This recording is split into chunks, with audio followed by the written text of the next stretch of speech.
So just to understand the culture of the San Luis Valley, you have to know the Native Americans. The Native Americans who were here for 14,000, 15,000 years. And the Utes, the Utahs, could trace their lineage back to 1000 AD. So they've been here for at least 1,000, and they probably were the originals. I mean, if they could go back 1,000 years, who else would be the ancestors or the progeny of the original Americans? So 14,000 years, and here are the progeny of those original Native Americans. It's the Apache, the Arapaho, Cheyenne, Comanche, the Kiowa, Navajo, and the Utah. And then there's 7 different tribes of the Utah: the Tabagashi, Gache, in Spanish, Capote, Muache, Muache,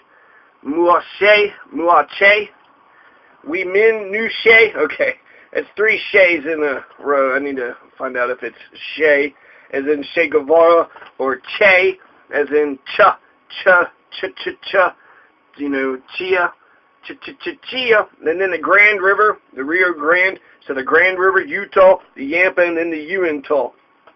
So those are the Native Americans who were here in the San Luis Valley for thousands of years. It wasn't the Spanish, it wasn't the English, it wasn't the French, it was the Apache. So if you actually want to assimilate into the culture, then you need to learn the language of the Arapaho, Cheyenne, Comanche, Kiowa, Navajo, Utah, and the Apache. Now, the Apache and the Navajo, they spoke similar linguistic languages. So you can assume by the spread of the language that Apaches and Navajos, if they weren't blood related, they were friends, neighboring tribes. So they had similar linguistic languages because they spoke to each other. Cheyenne Arapaho also spoke similar linguistic language. So that's the Cheyenne and Arapaho. It's the Apache and the Navajo. And then the Utahs and the Comanches spoke a kindred tongue too. Now, the Yicaria Apache and the Utes were the ones who massacred Spanish settlers in Fort Pueblo on Christmas 1854. Spanish settlers. I thought that they were brown Spanish settlers, but it turns out they were white Spanish settlers. So the Utes went ahead and allied with the Yicaria Apache. So these are different language groups. This is Apache and Navajo spoke similar linguistic languages. Cheyenne and Arapaho did, and the Utahs and the Comanches. Now, it was the Kiowas who had a language all on their own, and they did not intermingle with any other tribe.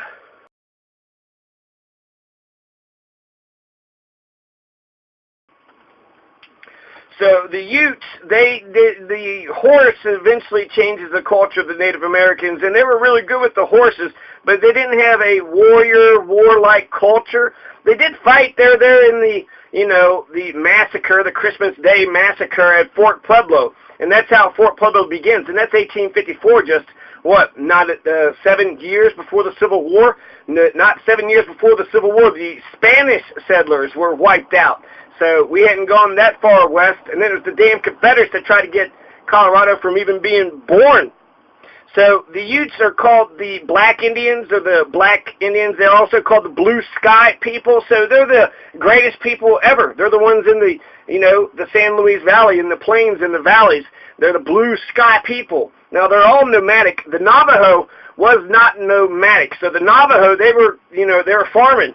But the Kiowas, Utahs, Comanches, Cheyenne, Arapaho, Apache, they were all, nomadic. So they're chasing deer, antelope, pumas, wild horses, dogs, bears, rabbits, elk. Rabbits, Conejos County is named after the rabbits. So jackrabbits and, the dumb rabbits, smart rabbits, big rabbits, little rabbits, a lot of rabbits everywhere. And that's why they named the entire county. The river was Conejos River. That's Spanish for rabbits.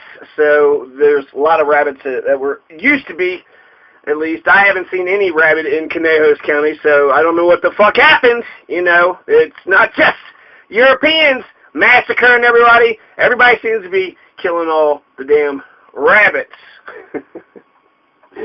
And, so I don't know. I think we should take a moment. Apache, Arapaho, Cheyenne, Comanche, Kiowa, Navajo, Utah, and then the 7 bands of the Utah. There's actually a college team, the Utah Utes, and I don't really see it as I mean, it's a stereotype, but the Native Americans were fucking badasses. This is our shit. We were here first.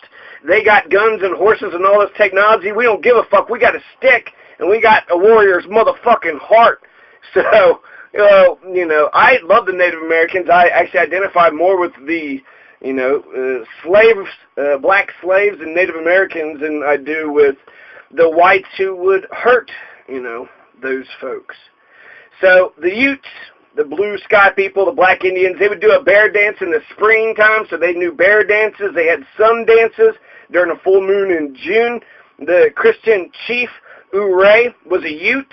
Chippewa was Ouray's wife, so the chief Ouray, there's a bunch of, I think the reservation's named after Ouray. There's an Ouray reservation, so he's a Ute. So we got, Utes who live today.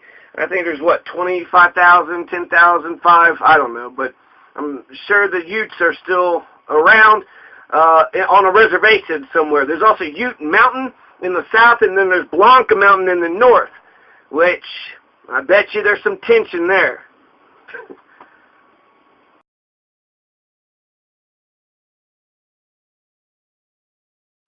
I'm just going to mention a few comments about the probably biggest election, the sheriff's election. The commissioner's election should be just as important because, technically speaking, the way I understand the three branches of the government, the executive branch enforces the laws. And since the police officers are agents of the government, they do not decide policy just for themselves. It's not the judicial branch or executive or legislative. I think all three branches has a hand in handling our civilian military, our civilian police force. It's not a rogue force. There's checks and balances. If the three governments have to listen to each other, how come the police don't have to listen to anybody? So the important thing that I just want to get across with the sheriff's race in Conejos County is that we need a check on the police. We need to check on the police. The police can police themselves to an extent, and during elections we get to, chuck them out or we get to recall them. So there's some mechanisms that we as a people can do, but it'd be much better, much easier if he just had some bosses, right? So the county commissioners technically are the bosses. They got the power of the purse.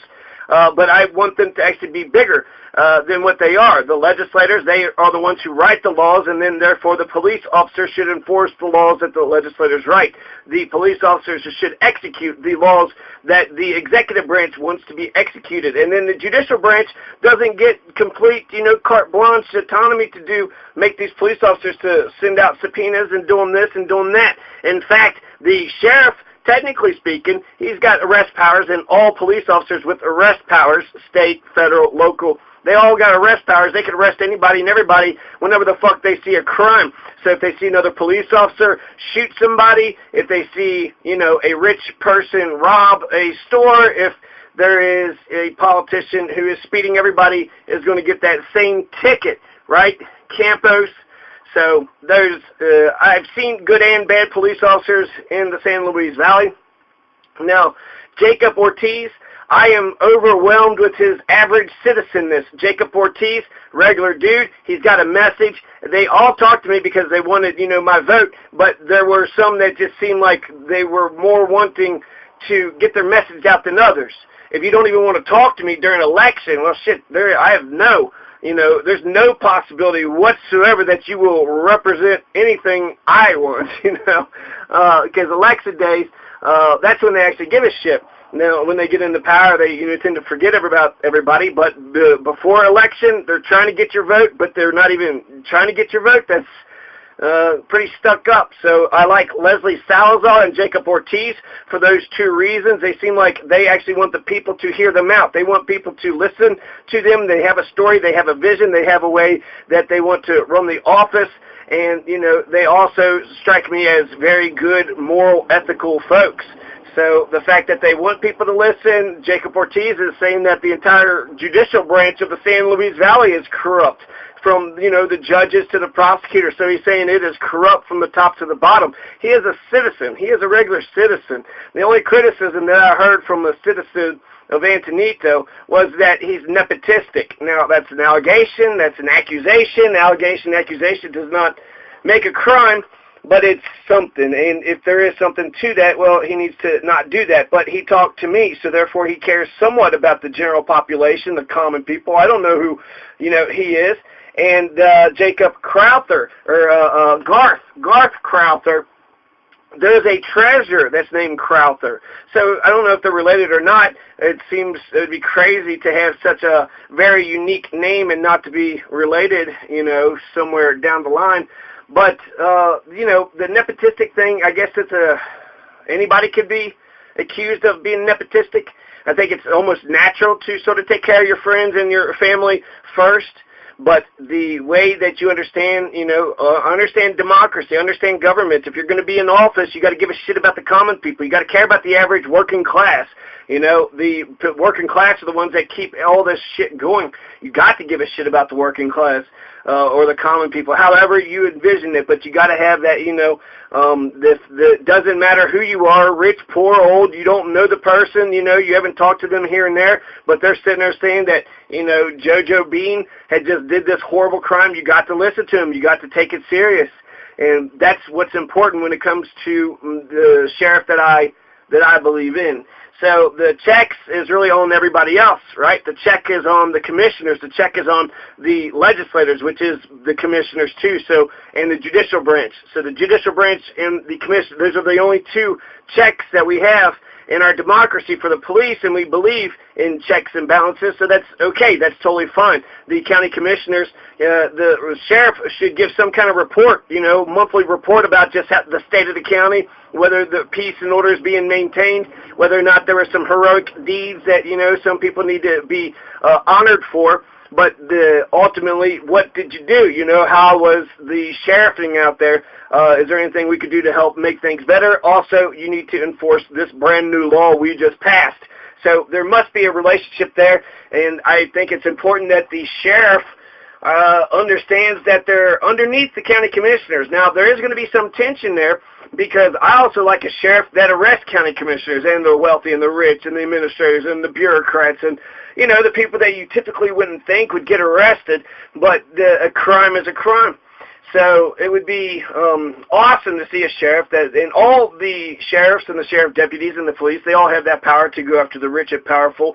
But the executive branch, this is my theory of the three branches of government. It just, how else can you make government work if the executive branch can't enforce the police branch to do their bidding? So not only do they have soft purse string powers, but they also have the powers to arrest. They have the power to belittle and yell at and, do whatever it takes to get the police branch in line, in order.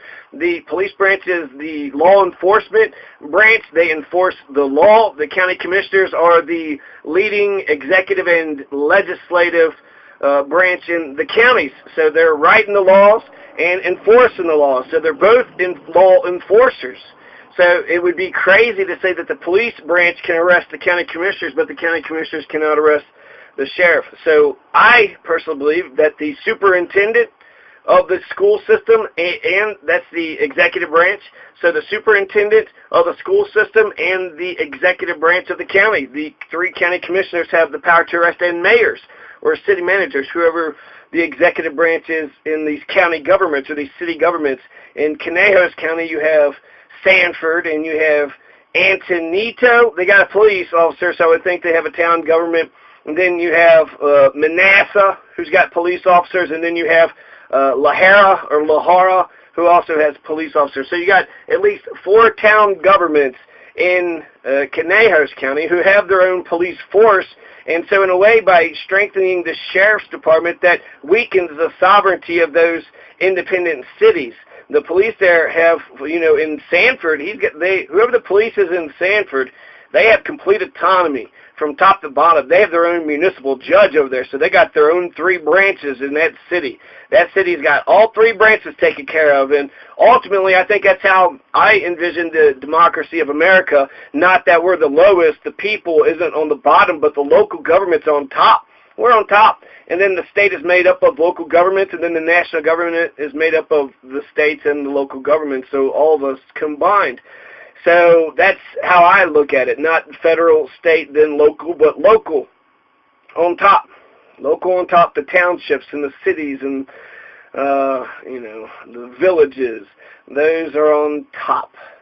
So, what am I saying? When it comes to Jacob Ortiz and Garth Crowther, I believe they're both good men. They both seem like they'd be good, fair men, look at both sides of a situation. They both care about the common people. This is a great race, and where they, you know, distinguish in policies, I don't know exactly where. What I do like about Jacob Ortiz is that he has not been a police officer most of his life. When he was getting fucked over by the judicial system, he had to go get a lawyer outside just to make it all fair. So Jacob Ortiz has been a citizen. He's been a truck driver, so he's got to worry about speeding tickets and his blinkers and his lights and having the freight and having, you know, how much weight is in there and all the truck, you know, stops. So the weigh stations.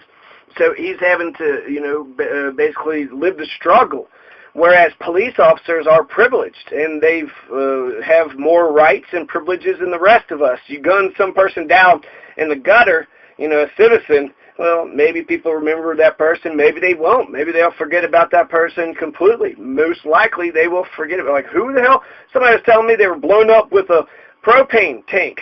Oh, he left the propane tank and he got blown up. He blowed himself up. Or maybe somebody lit it, you know, because propane tanks don't just light themselves. Somebody else was saying that a transvestite got shot at around here. There's a guy that was on top of the store in Romeo. There was the shooting that happened in Capelin. So there's some shit. I've seen them actually race down this road many times, 17 here. So, you know, they're chasing something. They're turning the lights on and driving fast for something. So as a person who has been a police officer most of his life, so you got Garth Crowther. He's a 40-year police veteran for sheriff. So he's been in the police force for 40 years. There's two pictures. One's a grouch. One of him's, you know, him looking all humble. But he's a 40-year veteran of the police force. So he understands life as a police officer. He understands life as having a person that has power. Whereas Jacob Ortiz is just a citizen, a peasant, basically a powerless person. Because if the cops, if they get gunned down, well, they get a big parade, and they're heroes. And even if they weren't doing anything heroic whatsoever, even if they're involved in some criminal crap, and, well, they were a hero, right? Because they put on the badge and the uniform, and they gave the appearance that they were going to fight for truth and justice, fighting for life, liberty, and limb of all the people, right? To care about their life and their liberty and their limbs and their property, to make sure their freedoms are protected, not just American freedoms, but Colorado freedoms and natural freedoms, inherent rights. So, I mean, just the right to speak is inherent, right? And in Colorado, we got the right to remonstrate, which is bigger than just freedom of speech. It's saying, oh my God, motherfucker, look what's going on here. It's like a dance. It's a goddamn demonstration. We're allowed to remonstrate. That is how much our freedom of speech here is protected. We're allowed to demonstrate and have, you know, some sort of shuck and jock. Well, listen here, you piece of shit bankers, you bitch-ass fucking stealing-ass bankers. I hate your predator tactics. You're a bunch of criminals, stealing predator tactics. And there's another. So cops, as a cop, I wouldn't be worried about any of these criminals out here. As a police officer, I would have power to do something about it. Cicero said that freedom is participation in power. So I trust an outsider. I trust a citizen more than I trust a person who's always been a police officer. Yeah, he knows this and that protocol, and so he knows how to do things right. In fact, you know what would be awesome? If Jacob Ortiz, once he got elected sheriff, if Garth Crowther would be the one that trained him, and then Jacob Ortiz can hire Garth Crowther, or vice versa. I'd love to see both of these men working together, because one comes from the perspective of a citizen, a working-class citizen, and then the other one comes from the perspective of a police officer. And those are two completely different perspectives.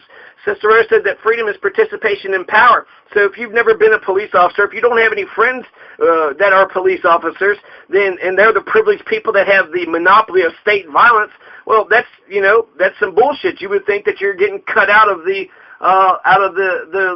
deal, right? So as a cop, if somebody was violent, if, you know, in Pueblo, I saw this guy beating the shit out of a woman, and I called the police, and they didn't give a shit about the woman who was getting beat up. So I could have arrested that violent rape and murder and thieving ass, you know, malpropre vole motherfuckers.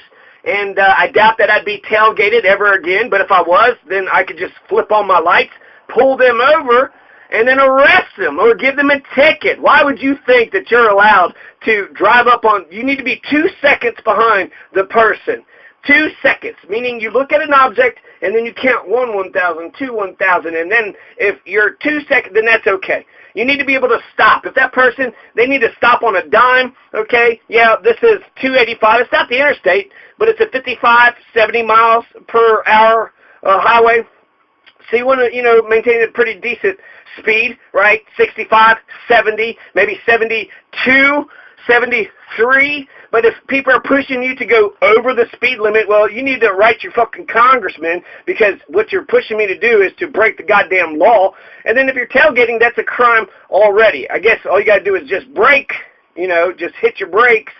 But I would rather, they wouldn't tailgate me. I bet they wouldn't tailgate. I bet nobody would fuck with me whatsoever. If I was a police officer and I have a police, cop car out in my driveway, nobody's going to rob me, because they know that I got the, every police officer has got my back, so I can get justice, I can implement justice, I can defend myself, I can make sure my friends, family, and neighbors all get justice. As a police officer, I can get other police officers to listen to me and to believe me, and when I say you need to do your damn job, then I'm not worried about getting arrested just for the perceived disrespect, because for police officers, they don't help people, they only hurt people, and the perceived disrespect, they seem to care more about that. So if I went up to a cop and said, listen here, you stupid bitch-ass motherfucker, technically, I have no, desire to do that, but if I did that, that's protected under the Kentucky or under the Colorado and the United States Constitution.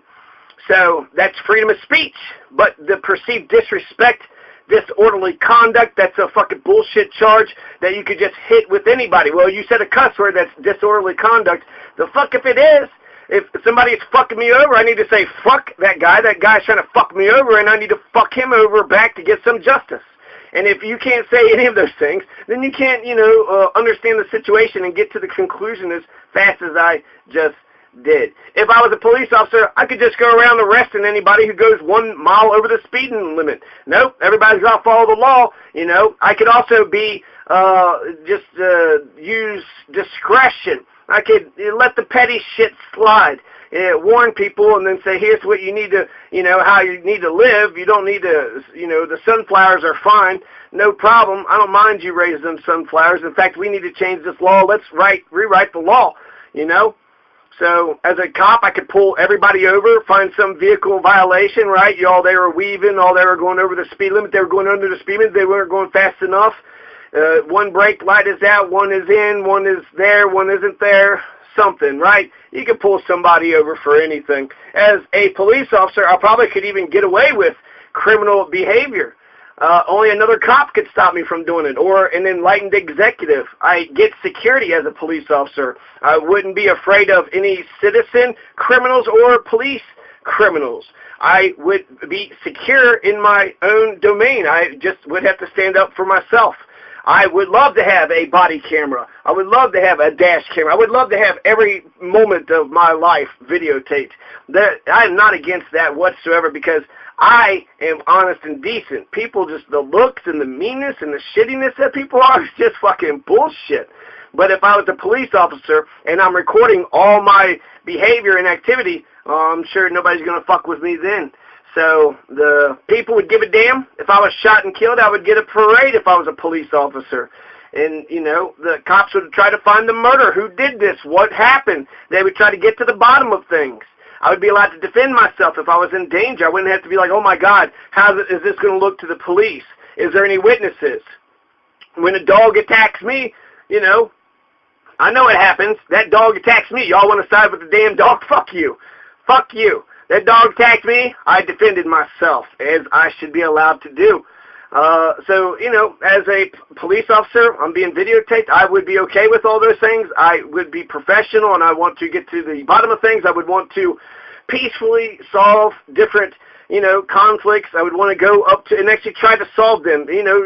Fuck the petty shit. The big shit is the stuff when arrest needs to happen. And arrest That's another thing I guess I want a police officer to understand, is that when you arrest somebody, when you put your hands on somebody and you arrest them and you put them in a jail, that's a big fucking deal. All those things are very traumatic, and they probably should have some sort of counseling at the end of it, whether they're guilty or not. Just goddamn, you're fucking kidnapping them, you're putting hands on them, you're attacking them, and then they're all just supposed to smile and take it, because why? You got a uniform and a badge, and we're assuming that you're legit, right? I mean, God, what if you were an imposter who had a cop car and a cop uniform? Then we just have to be compliant to some fucking terrorist? No, this is exactly why we need checks and balances, not just for the 3 branches of government, but for the police branch. So the distinction I want police officers to understand, the distinction I want Jacob Ortiz and Garth Crowther, depending on whoever wins, the distinction I want them to understand is when you go to arrest and charge and put them through the criminal justice system, and then the judge already judges you, the prosecutor's trying to fuck you over, they don't have enough public defenders, they're fucking you around, they just want to get a high conviction rate to feel like they're doing something that's a rocket docket slaughterhouse. And so, unless we fix the criminal justice system, unless we have a DA that says if a cop murders somebody, which we don't here in the San Luis Valley in the 12th Judicial District, cops actually have a right to kill people. They have a license to murder as long as they say they were afraid for their life or they were defending someone else's life. All they got to do is just say it. They don't have to have proof. They don't have to have no evidence whatsoever. And so the difference between arresting somebody, nabbing them, putting them in jail, and charging them, putting them in front of the judge, make sure they have a fair trial. Make sure, they get due process. But if you're going to do that, that person needs to be a bad person. You got to distinguish between the small petty shit and the big shit, the real shit. Murder, rape, violence, and I would say stealing is probably not up there with violence and murder. But, cops who use violence might not see violence as being such a big deal. And also, child abuse. People seem to be accepting of child abuse as if that's acceptable. Violence against children, that's what you're defending? That's some fucked up shit. You need to actually get some goddamn morals and principles if that's all you're going to defend for the rest of your goddamn life. So when I think of the big shit, murder is the worst thing that could be out there. Slavery and oppression is a kind of a condition, and I think that actually is very horrible. Torture, but I meant specific one crime that another person could do to another crime. But I think torture and slavery, oppression, I think those are right up there with murder, rape, arson, burning people's houses down, terrorizing them, stalking them.